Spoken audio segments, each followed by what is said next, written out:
Well, greetings and salutations, and welcome once again to the Newsman Weekly Podcast. Episode number, drum roll please, 36. 36. Thanks again to all of you for joining us today.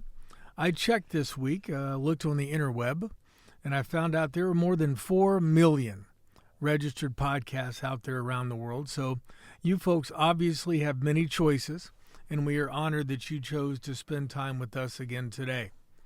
Thanks also again to local country singer Luke Watson for crafting this show's theme song, Smoke and Drink Indeed. We have a great show for you again this week. In a few minutes, we'll be joined by Chris Niswander, the president of the Mansfield Home Brew Club. That organization is celebrating its 30th anniversary this year. I've known Chris for many years, back when he was working as a law enforcement officer in the Richland County Sheriff's Office, and then as the fire chief in Madison Township, Monroe Township. There's not a lot of folks who move back and forth between those two worlds, law enforcement and firefighting. So we'll find out more about the Home Brew Club and what else Chris is up to these days. So stay tuned for that discussion in just a few minutes. For now, I am joined once again by Zac Hiser, the executive producer of the Newsman Weekly. I don't know why my voice just went up like that. It's like puberty struck once again. Yep. We also have Grant Ritchey from Knox Pages, this show's official videographer for at least one more week. What's up? Wow, that's insightful as always, Ritchie. I know you've had hours and hours and days to think about when your microphone opens, what genius intonations are going to emerge, and that's what you gave us. Well, you know what? It's a podcast, so we can go for as long as we please, you know. Yeah, do you have something to say? Yeah, do you got anything?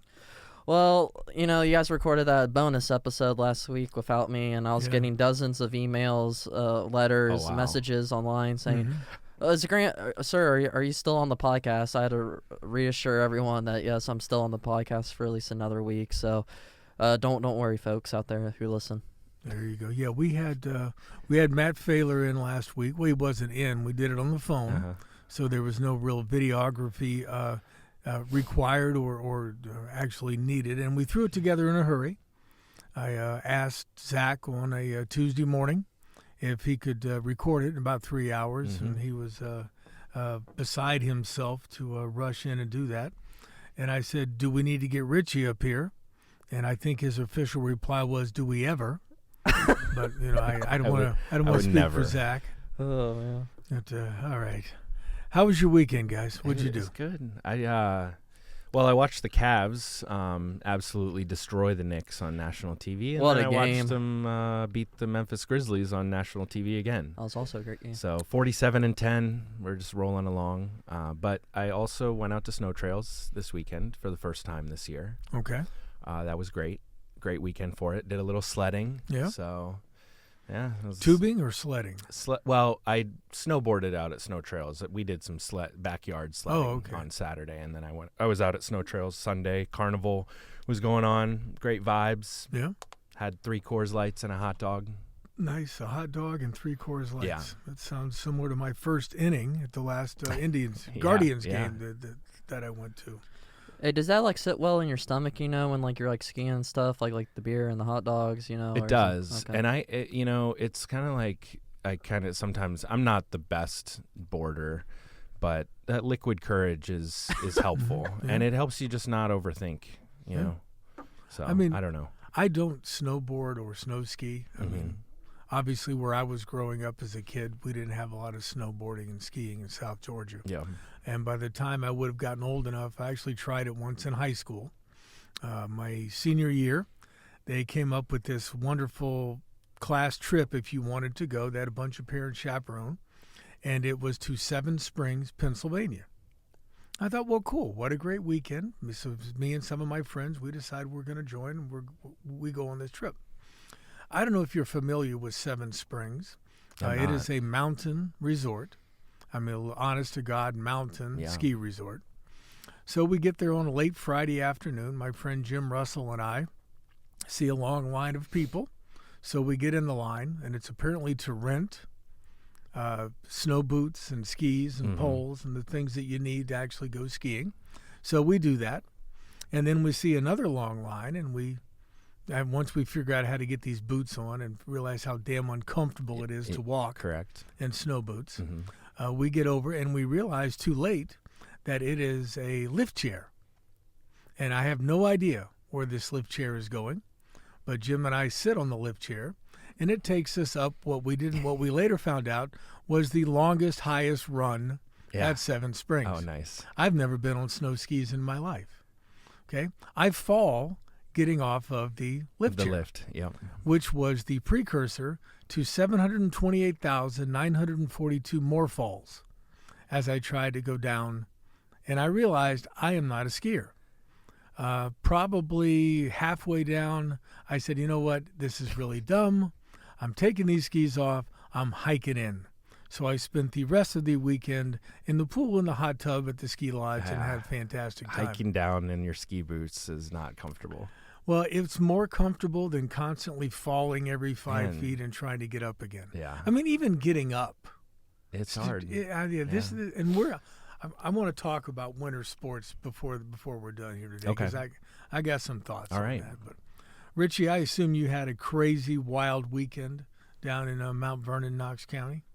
I mean, not really. I just stayed inside mostly, played my guitar, and watched some White Lotus. White Lotus played your guitar. What song did you play on your guitar? I think it's called "Welcome to the Machine" by Pink Floyd on "Wish You Were Here." That album. I was trying to learn that song. All right, now that you've said that, and I am aware of your habits, I want you to bring your guitar to a Newsman podcast, and we're going to have you play something for us next week. Oh, geez. It doesn't have to be, a really difficult song. It can be something that you already know how to play, but I really think you should come in and perform. Let's just get Luke Watson on again. Yeah, okay, that's fine. All right.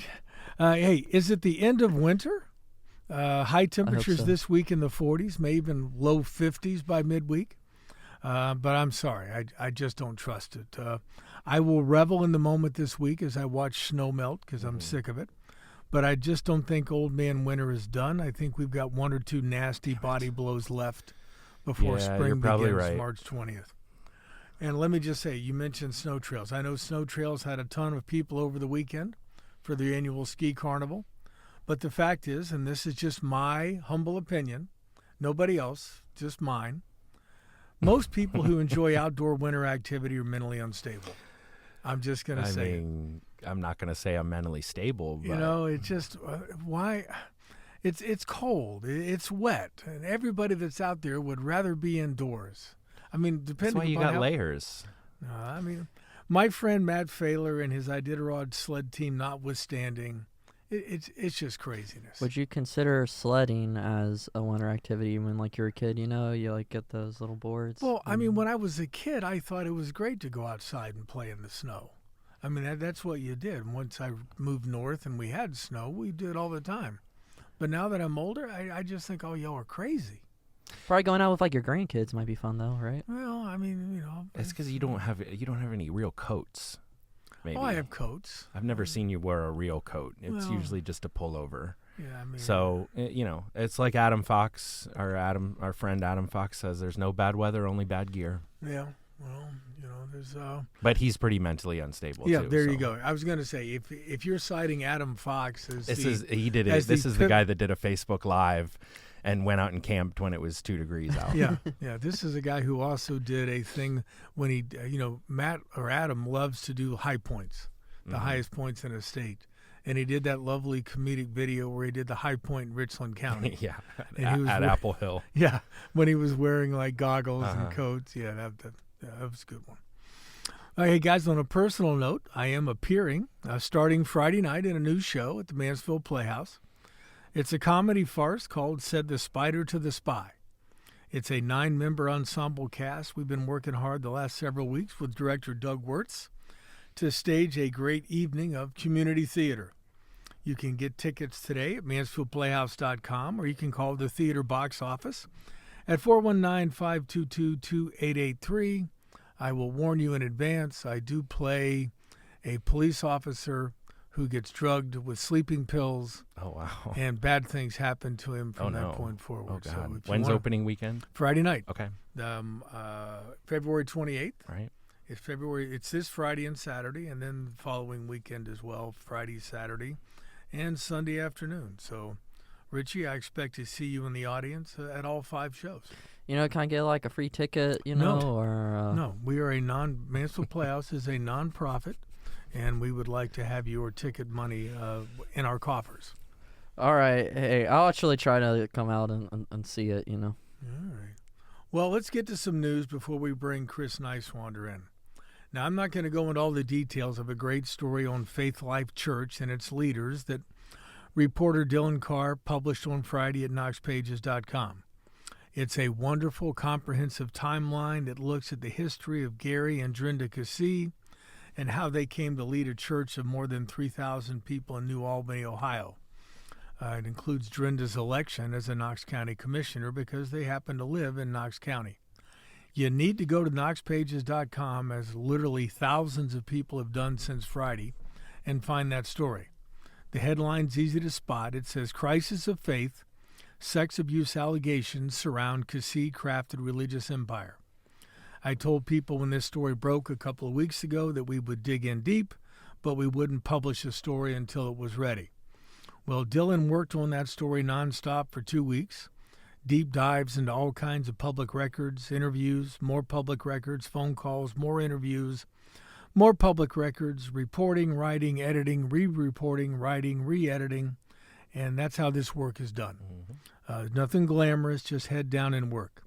I had the good fortune of working with Dylan as an editor on this piece while he was doing it, and I was very proud of his finished product. So go to knoxpages.com right now and read the story, and then come back and listen to the rest of this podcast. But you need to go read that first. Yeah, and Dylan and our team will keep reporting when some of these, currently alleged crimes. I think, once the story develops a little bit more, we'll stay on it. Yeah, this story is not over, but we really felt like it was important to put out a story which kind of brings everybody up to speed. Right. If you didn't know anything about this whole saga before it started, and Dylan's story looks all the way back to how Gary and Drenda met at Oral Roberts University and how they came to Ohio and how they've kind of grown their religious business down in Knox County. We'll put a link in the show notes like we always do, too. Yes, so we you will. can click on that if you'd like to go directly and read that story. Hey, we mentioned it a couple of minutes ago, but we did have a special bonus episode of the podcast last Friday. If you missed that, our guest was Mansfield native and sled dog racer Matthew Failor. Matt begins his 14th Iditarod race on Saturday in Anchorage, Alaska, with the ceremonial start. The official restart has been moved to Fairbanks, which is about 290 miles north, on Monday. From there, more than 30 sled dog teams will race all the way to Nome, about 1,100 miles away. I was looking over the weekend, and when you look at the map, the trail they're going to follow now, this would be or will be the longest Iditarod ever run. Really? Normally, it's just shy of 1,000. This one's going to be more than 1,100. So it's probably it could add another day or two. Yeah. By the time they get done. And that's like, it doesn't sound like that big of a difference, but, just 100-mile different, just 100-mile race on its own is a lot. Right. I mean, and if you want to know more about what life is like on the trail once these guys are running, do go listen to that podcast because Matt talks about in great detail, because we asked him to, what it's like to have 16 dogs and how you have to stop and feed them and water them and scrub, rub their ears, make sure they're okay. And it's basically wash, rinse, repeat for 11 or 12 days. We're going to follow Matt and his Alaskan Husky Adventures 17th dog team all along the trail with updates and daily stories at Richland Source. That special coverage is made possible by the sponsorship of our friends at St. Peter's School. Matt is a proud member of the St. Peter's High School class of 2000. So stay tuned with us for Alaskan coast-to-coast coverage of Matt Failor in the next couple of weeks. Look forward to doing that. I've also made arrangements, I hope, with a couple of photographers up there who are going to be able to get some better pictures of Matt. while he's actually racing. So, Mansfield City School Board of Education met Monday night to decide how to trim millions of dollars from its budget in a plan that has to be submitted to the state of Ohio by Friday. Richland Source reporter Katie Ellington-Sorrow has done great work documenting financial issues confronting Mansfield City Schools. Her report from Monday night's meeting can be found on the Richland Source website today. Speaking of school, if local high school sports is your thing, we got you covered at Richland Source, Ashland Source, and Knox Pages. Boys and girls postseason basketball tournaments are underway, as is the race to get to the state wrestling meet. Our coverage is led by guys like Kurt Conrad and Hayden Gray, so check out our ongoing coverage every day on the websites. That's enough for now. Let's take a quick break. When we come back, we'll be joined by Chris Niswander, president of the Mansfield Home Brew Club, who is also a longtime member of the Richland County Sheriff's Office and various township fire departments. So stay with us. Well, welcome back to the Newsman Weekly. Joining us now, as promised, is Chris Niswander, president of the Mansfield Home Brew Club, and a pretty well-known face all around Richland County through his work with the Sheriff's Office and about 28 area township fire departments at last time I checked. Chris, thanks for coming in so damn early. You're welcome. Glad to be here. Well, we're happy you're here because otherwise I got to talk to Hiser and Ritchey for 30 minutes, and we've done that before, and nobody wants to hear that. You ran out of things to talk about? In about 2 minutes. It's kind of like when you go to a family reunion and you run into your cousin and you haven't seen him in 5 years, and you exhaust all possible areas of conversation in about 3 minutes. You know. Yeah, well, that's how we are with thanks. these guys. I like talking to you too. Yeah, you're welcome. That's awkward dead space. Yeah. Hey, before we dive into your role leading local home beer brewers, let's reacquaint you to the 2 or 3 folks who may not already know you.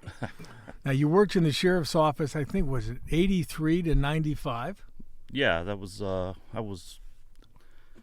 was there from summer of 83 through sometime in 95 in patrol, basically.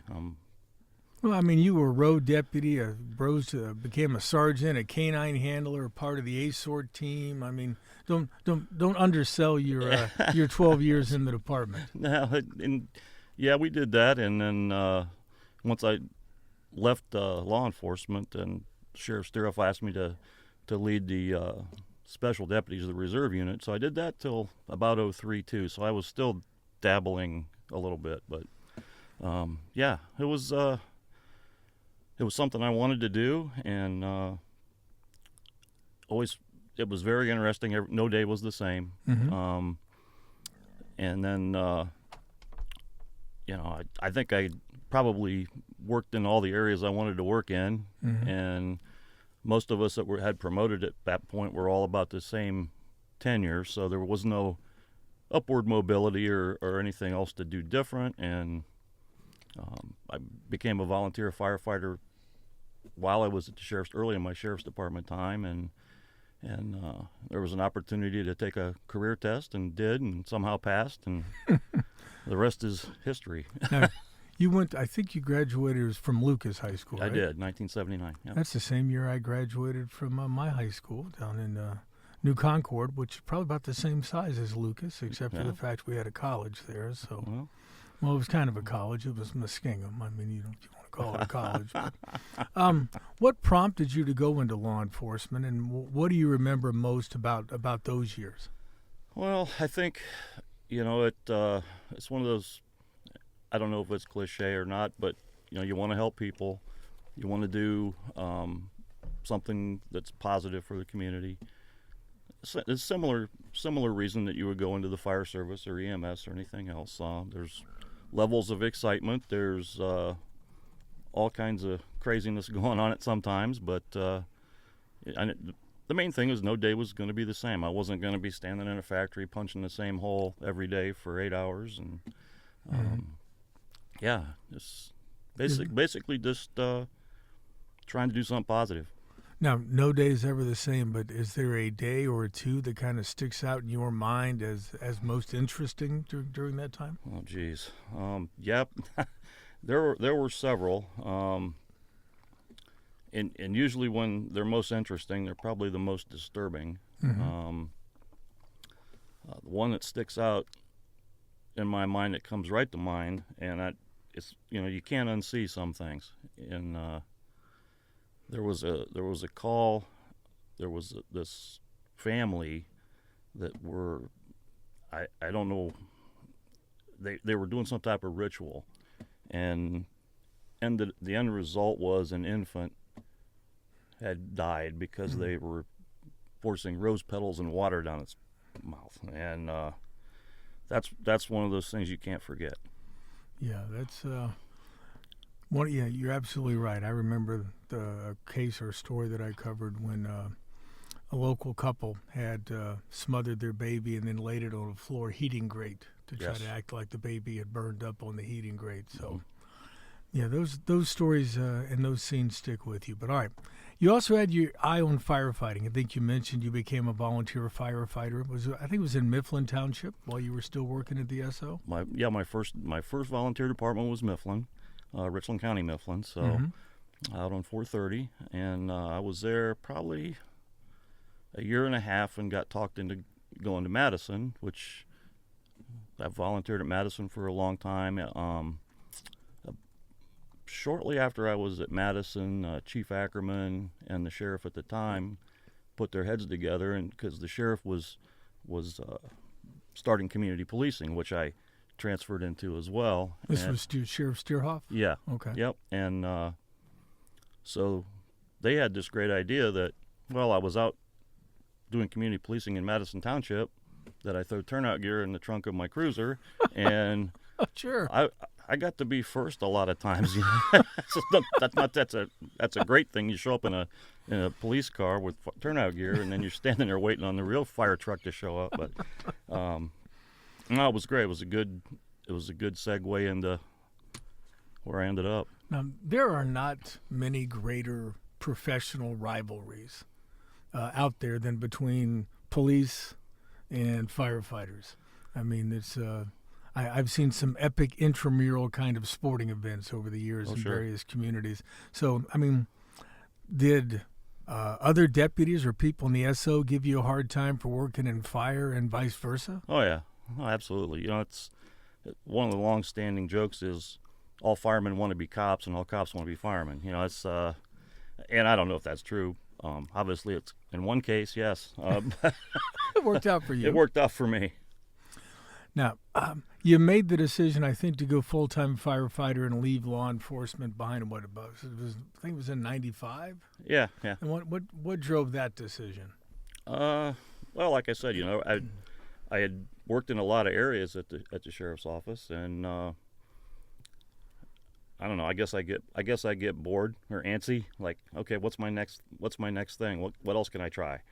And other than promoting, which was kind of locked down because all the officers were young. Mm-hmm. I didn't see myself going above sergeant for a long time. So yeah, I guess that was it. And the opportunity arose, and it worked out. And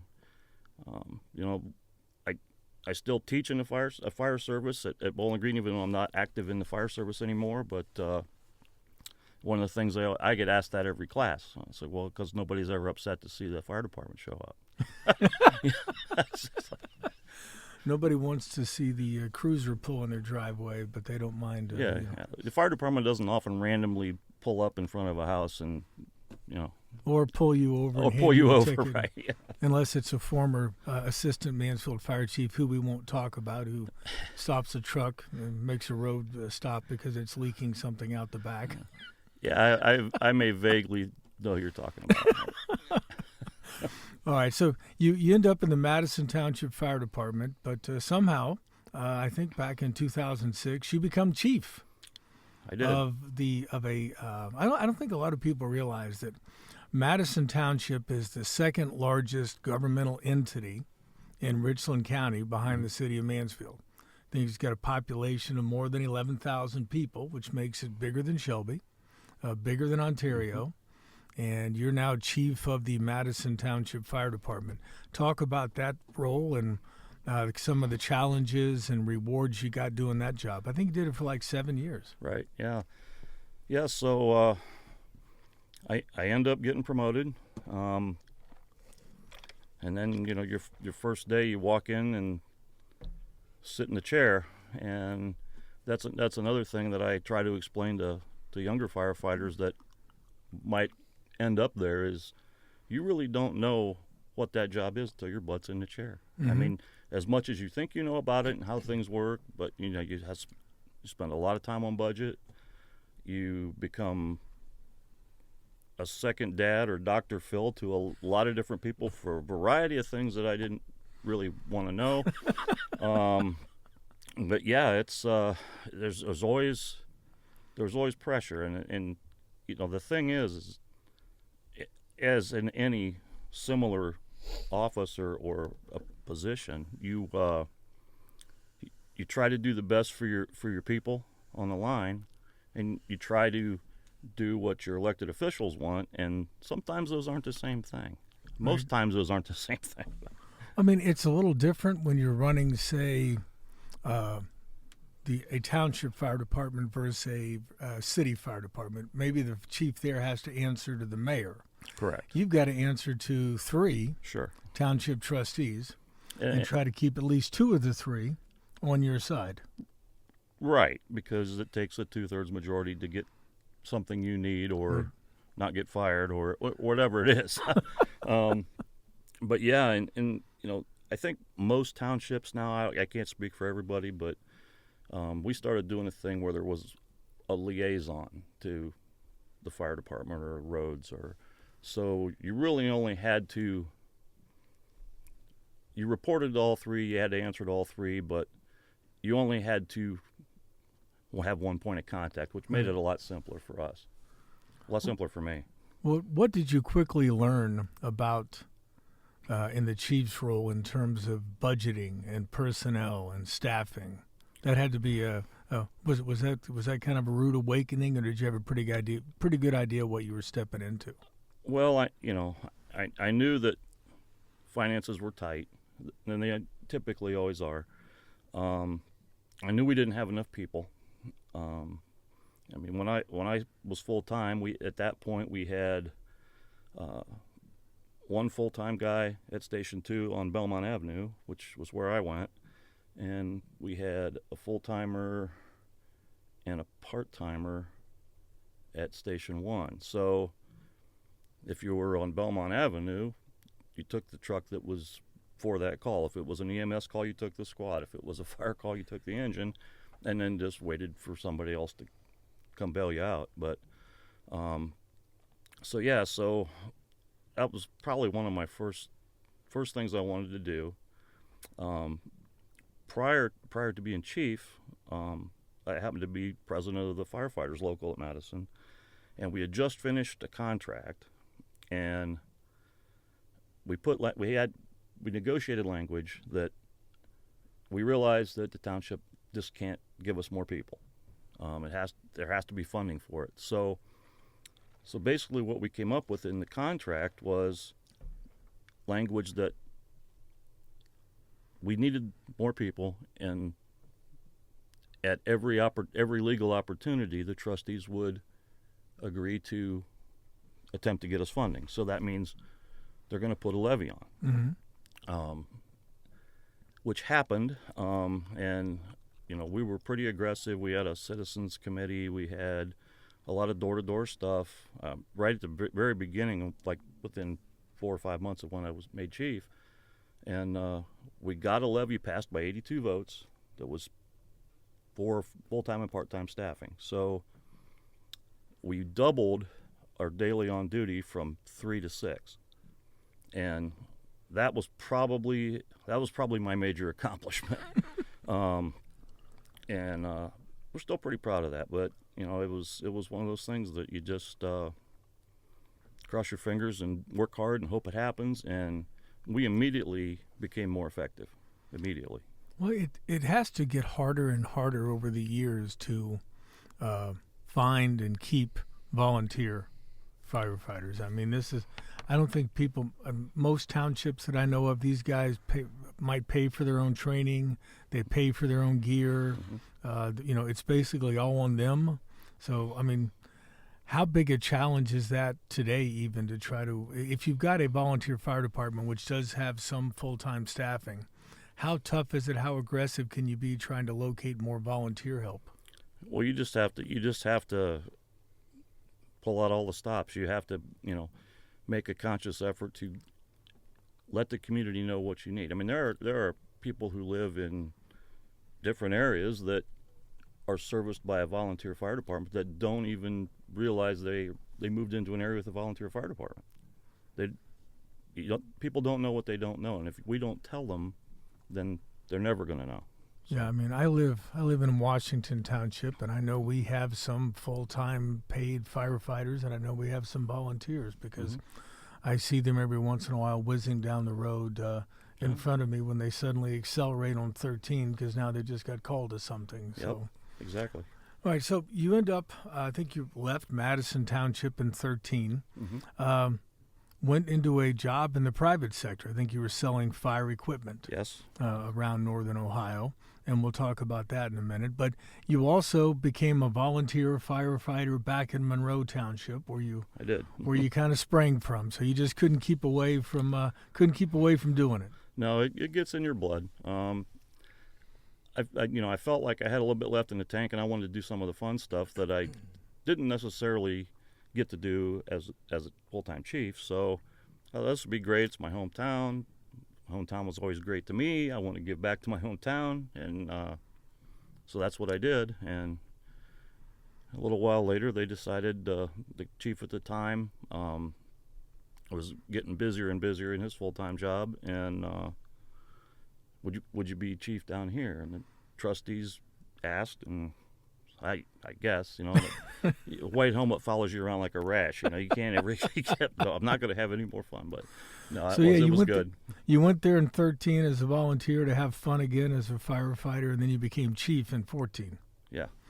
All right. Now you had that role until you quote unquote retired. Yes. Finally left that side of the fire service in 2020. So what prompted you to, after those 6 years as Monroe Township chief, to finally say, okay, that's enough of that? Well, I guess getting older and life changes and finding it tougher to roll out of bed at 3 a.m. and it was time. It was time for younger people. Now, what was, as you think back, when I had you think back over the sheriff's department, as you look back over the fire service when you were out there on responding to fires, is there a single biggest fire that kind of sticks out in your mind? I don't know that it would have been a fire. Probably the wildest night I can remember was the 2005 ice storm. Oh yeah. And I don't know how many. We ran an unreal amount of calls, and several of us were there for 2 or 3 days without going home. And but that, I guess, the first night, where you had to cut trees to get to a call, and then cut trees to get out of a call, and watch for down lines, and you're out and you're seeing these green flashes on the horizon, these transformers blowing, and hearing trees crack and break, and that was a long few days. Yeah, I remember I was working at the News Journal that night, and I had people telling me, hey, it's kind of icy outside, and I left the office, and being an idiot journalist, I decided, well, I should drive around on my way home and just kind of scope the situation. Sure. Well, I ran into about 8 roads where trees were blocking the road and power lines were down, and I kept managing to turn around and go back the other way. And then I went to turn on 13 off of Cook Road, and there were like 3 trees laying across the ramp. Mm-hmm. And I thought maybe I could get around them. So I got around one. I got up to the next one and realized I couldn't. But now I've not left myself enough room to try to turn around. Right. So I had to get out and try to move the one that was behind me. And I began to realize this is really dumb. I should call Chris Niswander and have him bring a chainsaw. Did the fire department have to come rescue you like a kitten in a tree? Panic is a great motivator. And as I was slipping and sliding on the road, trying to push this thing out of the way, I finally got home. I live in Walnut Hills, and I got into the house. Of course, we had no power at all. Right. and I sat, lay in bed listening, and it sounded like a Rice Krispies bowl. Mm-hmm. I mean, it was just snap, crackle, pop all night as trees fell down. We had no power in my house for the next 8 days. Yeah, that was a wild time. It was crazy. My wife took the kids and went to her parents' house up in Fostoria. Obviously, there was no school, and they stayed up there. I slept in my office at the News Journal on the Naga hide couch. I sometimes wonder how many Nagas had to die in order to make that Naga hide couch, but made it easier to get to work in the morning, as I'm sure you experienced. You wake up and you're at work. We were right there. Chris, are like nights or times like that? Is that what keeps you, like you mentioned, like just wanting to get back into it? Like, what is it about firefighting that keeps you coming back? Well, I mean, there's always the helping people part, right? There's also the adrenaline part, and I mean, I think that's what drives a lot of people. Both of those things, and maybe in some cases one more than the other. But it's and we call it. You talk to a firefighter, they'll tell you it's the best job in the world. It really is, because and I think one of the things about that, as opposed to law enforcement, is right away whether you did a good job or not. If you make a good stop on a fire, if you get somebody out of some perilous situation, or get them to the hospital in a viable state so they can hopefully survive, you pretty much know right away whether you did a good job or not. In law enforcement, that's not always the case, because you do all the paperwork, and sometimes the people are already out before you get done with your paperwork that you've brought in, and then you have to wait on the court system, which is what it is. It takes time. So, I don't know. That's probably most of it. Makes sense. So you left Monroe Township as chief in 2020, but doggone it, it's 2025 and you're still not retired. I think you're still selling. I sell trucks now. I sell fire trucks now. Sell fire trucks around the state. You're still teaching at the State Fire School at Bowling Green State University. Mm-hmm. When you encounter young would-be firefighters there, what's kind of their reaction when this older guy comes in and starts? First of all, what areas do you teach, and how does that come across to younger folks? Yeah, so I teach in fire officer development, and so when I started Bowling Green long ago. This is going to be my 22nd year in May. I taught instructor certification class, so people that were going to be teaching firefighters. So, and then, I don't know, after about 8 years of that, I became the lead in Fire Officer 1, which is the Tier 1 company officer level training.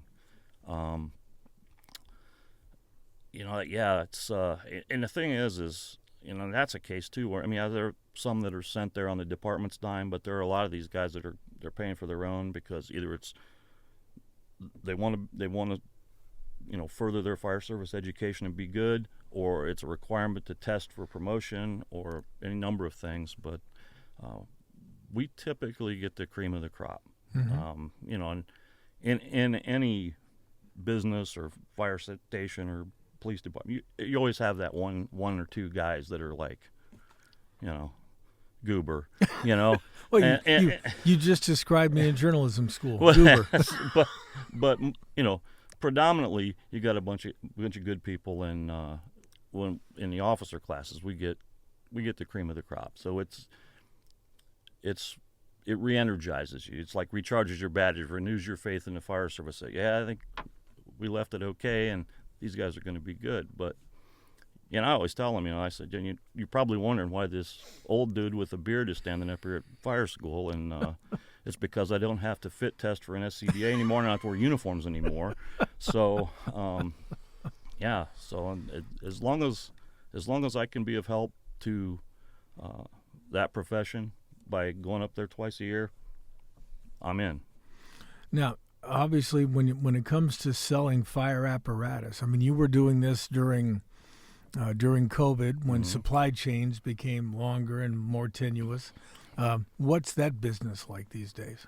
It's well, I mean, fire departments have to have apparatus. Unfortunately, they have, as most things, have gotten horrendously expensive. I mean, a fully decked out pumper 10 years ago was $500,000. Now you're close to $1 million. Ladder trucks are completely off the hook. And even when I first started on that side of the fire service as a vendor, I struggled with having to do my quotes and this is going to be this much, and I'm still sitting on that side of the seat in my mind thinking, okay, what do I got to do to make this happen, and where am I getting this money, and I know that's what I'm just doing to this poor guy on the other side of the seat, on the other side of the desk, and it's hard for me to, but it's gotten to the point now. The fire service has become used to the fact that that's not how much they cost, right? And whether it was what drove it, I mean, I don't know. The supply chain, like you said, was a big part of it. I can't believe that would still be going on. But some of these manufacturers lost employees, and not that they passed at this, they went somewhere else, and I don't know where they went. I mean, you might have. I remember at the time during COVID when the city of Mansfield wanted to buy, whether it was a rescue squad or something like that, and you could order it, but it might be 18 months or longer before you get it. Mm-hmm. I mean, that was just crazy to me. It's still, the lead times are still bad. And I talked to a chief the other day that has some ambulances on order, and they're still a couple, 3 years out. And fire trucks are starting to come down a little bit as far as lead times. I'm not holding my breath that the prices are ever going to come down, because I don't think anything ever comes down unless it's a commodity, but I don't know. All right, you know what? That's enough business. Let's have some damn fun now. Let's talk about fun. And this is why I invited you in, and I apologize for all that other stuff before. But as I said, Chris is president of the Mansfield Home Brew Club. For those who don't know what home brew is, it's guys who and girls who like to make beer, usually at home or maybe in small groups. But when did you get interested first in making beer at home? Oh, I suppose it was, I don't know, mid-2000s when I discovered that I liked craft beer better than I did just domestic mass-produced stuff. Mm-hmm. And then... Where were you when you first when you had your first craft beer and you had this epiphany and you said, holy crap, this is really good? Probably at the Phoenix right after they first opened. Yeah. That's kind of our home base for craft beer, and has been for a while. I may have had. I know I had some craft beer at the Wooden Pony when it existed, but when I really took interest, I would say it was about mid 20, I don't know, 2015, 2014 ish. Now, what do you remember the first beer that you actually tried to make on your own? Yes. Talk about that process. So there's a couple processes that when you're starting out, brewing beer is process driven. So it's a lot of cleaning, a lot of sanitizing equipment, and then getting everything done in the right order, in the right amount of time. There's time limits on certain things. Getting your recipe right and all that. But when I started, as a lot of new homebrewers start, I did a few extract kits. So you can order from a supplier, and you get everything in this box that you need to make your beer. And it's not the same as all grain brewing, which I'll talk about in a minute, but it is it's teaching you the process. So I remember when we had Duncan McFarlane on here from the Phoenix, he talked about the first thing he ever got was, I think Carmen got it for him. It was called Mr. Beer, and it was in a box, probably similar to what you're describing. So you get this extract kit. How did that work for you? So I have to tell you how I got my equipment though first. Okay. So my wife, when I was always talking about, man, I'd like to brew. So for my birthday, and she actually talked to Duncan, what do I get him? And so for my birthday, I got this huge kettle and all this stuff, and I set it out in the garage, and go out and look at it, and I'd go out, next day I'd go out and look at it again, and I'm starting to read stuff and watch videos and talk to people, and it's really, it's kind of weird. It's hard to pull the trigger on that, I mean, after... I definitely have that problem. Yeah, well, after all of my life experiences of doing things, thinking about it for a split second and going and doing it in some of those situations, now I am intimidated by 3 boxes and a kettle. It's kind of weird, but I think everybody goes through it. So I brewed a brown ale. Was the first one I did. Yeah. How was it? It wasn't bad. I've been really lucky that I have not had to pour out a batch, and once I got through those few kits and switched to all grain, where you mill the grain and nothing's pre-prepared for you. You're doing all of these steps. Then it got really fun, because then you have more control over the end product. Right. So how did you get involved with the Mansfield Home Brew Club? So. Yeah, I didn't know they existed, but was in the Phoenix one time, and I ran into this. I can't remember who I ran into. Said, "Oh, you ought to join our home brew clubs." We were talking about beer and brewing. I'm like, geez, there's one here. So I went to a meeting and haven't quit going. It's a great group of people. There are some excellent brewers in that group. There really are, and several have moved on to be professional brewers at breweries. We've got probably 4 or 5 that have done this. Mm-hmm. So. Now, how many members do you have at any given time? Our typical meetings are around, 15 to 20-ish people. And we're trying to. And that's one of the things is, when I was bestowed the honor of being president. You missed a meeting and they made you president, didn't they? No, that's how it worked. No, that was the Richland County Fire Chiefs. Yeah, if you couldn't miss one of those, you'd be the president. So no, but no, it was. There were several of us that were nominated, and I was lucky. You just can't not be in charge. I think it just comes to you. Yeah, no, I'm a control freak. No, no. And we had the club, as it had been talking. Hey, we need to grow the club. We need to grow the club. And it's like, well,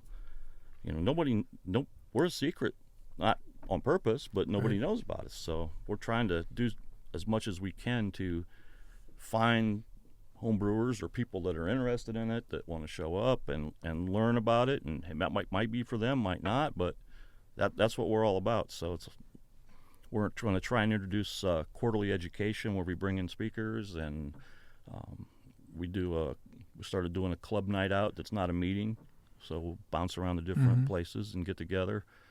We do an annual cookout camp out that I host at our place, and at least the last couple of times, and I think I might have been cemented in forever. But I think you are now. but it's great. I mean, we do a lot of things. We do an annual bus trip, pub crawl, going to breweries that everybody looks forward to. And now this is a pub crawl bus trip. Kind of, when people think of that, they might think you're just kind of driving around the county. You guys get on the bus and you go. Oh yeah. Tell me about the last time you went, kind of some of the places. So, last time, this past year, it's always in November. So we jumped on the bus. We started at the Phoenix, met there at 9 o'clock in the morning, jumped on the bus, and went to Fresno, Ohio, home of Woolly Pig Farm Brewing. Woolly Pig Farm Brewing. Yeah, I like that. They do a lot of great German styles, but it's an actual working farm. They have a really nice tap room. They make great German-style beers, and they have woolly pigs and piglets, and yeah, so it's a great time. We went from there. I think we went from there to Lockport. The town escapes me, but it wasn't far from there. We ended up at JAFB in Worcester, and then back to the Phoenix. So we usually hit 3, depending on timing, maybe 4, but we're just now starting to explore the ideas of where we're going this year for the fall. So now this is an organization, the Mansfield Home Brew Club, that you guys, this is a big year. It's your 30th. We've determined it's our 30th year. We had to really research it to figure out when it started, but the consensus was that, yep, this has got to be year 30. So now, how is it? Has it gotten easier or more positive PR since not only do you have the Phoenix now, but you've seen some other tap rooms open around the county, some other places? I mean, that's got to open more people's eyes to the notion of craft beers. Oh yeah, and the craft brewing industry, these independent craft brewers it's one of the most unique business environments I've ever got to watch, because they all help each other. They all want each other to succeed. And if Mansfield downtown has 1 brewery, and if we had 5, it wouldn't hurt any of them, because now you're a destination for people, because there are people that go out. You collect things, you collect stickers, you collect tags from, like, say, Tag-A-Brew, and I'll give them a kudo here. So this is like becoming a nationwide thing, and they're even talking about branching into Canada. But it's a stamped metal thing for each brewery, and a charm. And you go to the breweries, and some people have hundreds and hundreds of intricate displays, and then they have events too. So, but the craft brewing industry really works together to become a destination where you end up with a busload of some brew club show up and hit all your breweries in your town, or just people out on weekends doing what they do. My youngest son, when he lived in Fort Collins, Colorado, we went out to visit a couple of times while he was out there, and I was amazed at the number of craft breweries in the town that's not all that big. I mean, it's home to Colorado State University, but it's not a huge town. And there were a bazillion craft breweries around there. I mean, obviously, is it Fat Tire? Is that who I'm thinking of? I think Fat Tire's based in Fort Collins, but most of them are just smaller type places. But now, speaking of labels and beers, you kind of launched your own label. Yeah. So Big Creek Brew Works. Yeah. So explain how that came to be. Well, at the time I started brewing, we were living on Big Creek Parkway in Middleburg Heights, and so I thought, okay, well, I couldn't just stop at brewing beer and putting it in bottles. Because I'm kind of out of control when it comes to that stuff. So I had to design my own labels, and that sounds fun. Name all the beers. It's almost as much fun as brewing, but so every different beer has its own label, has its own name, and then I bottled for a long time, and then I started kegging, and then now I can bottle off a keg. So I don't bottle as much anymore, because that was a whole day of chaos. But yeah. So at what point will you open your own tap room to the public and get all the licenses you need to become a craft brewery tap room destination of your own? Geez, and you kind of, I guess, a lot home brewers, not all, but a lot of home brewers always have that stuck in their head, and it all comes down to money. I mean, it takes an exorbitant amount of money to start. Whether you have a building or rent a building, and the building's got to work for that situation and accommodate all the things it takes to brew, and then you've got all your state, federal hoops to jump through, it'd be fun. I mean, but it all comes down to whether the lottery ever picks my number. I guess. Is this your Facebook page, of the Barrage at Big Creek? Yes. Brew Works. All right. Yes, it is. There we go. It is quite the operation. Describe for folks what your setup's like. I mean, in terms of equipment in your building, and kind of what you've managed to put into it at this point. Yeah. So when we came back to Richland County a couple years ago, 2.5 years ago, we found this house that my wife loved, and an outbuilding that I loved, and it's big. It's probably, I don't know, the building's almost 40 by 40. I split it down the middle, so I had a workshop, and the rest is tap room and brewery. It had a loft built in, so now there's a bourbon loft. But yeah, bar seats 10, and I have my brewing equipment on a cart that wheels under the stairwell. I wheel it out, brew, put it back. It's tap room again. It's not open to the public, unfortunately, right, yes. but it's not closed to all my friends either. So luckily I have a lot of friends and they like beer, so I make space to make more.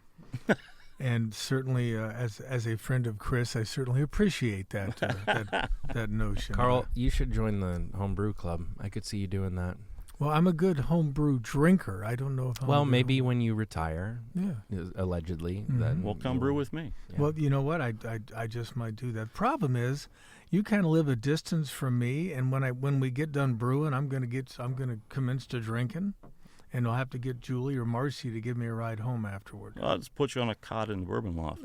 Yeah, that will not lead to increased sobriety. I'm just gonna throw that out there right now. All right. So, what are the plans? We kind of touched on a little bit. If people wanted to know more about the Mansfield Home Brew Club, where can they get more information? How can they learn more about your hobby and the thing that you really like to do? What's the best way for them to kind of learn more and get involved? The best way probably is, if they have that interest, is they can show up at a meeting, which is always the last Monday of the month unless it's a holiday. And where do you guys meet? We meet at the Phoenix at 7:00 p.m. Yeah, they're Okay, they're closed. So, but they've offered us space. In summertime we meet in the beer garden down below and cook out and stuff. But that's a good place to ask a lot of home brewers questions about how do I get started, and the thing is most of our brewers will welcome somebody. They'll, hey, come to my place, I'll teach you, I'll oversee you, get you to help you get started. We do what's called a big brew, and it's the American Homebrew Association always has a big brew day, which is always the first Saturday in May. I think it is. I'm pretty sure.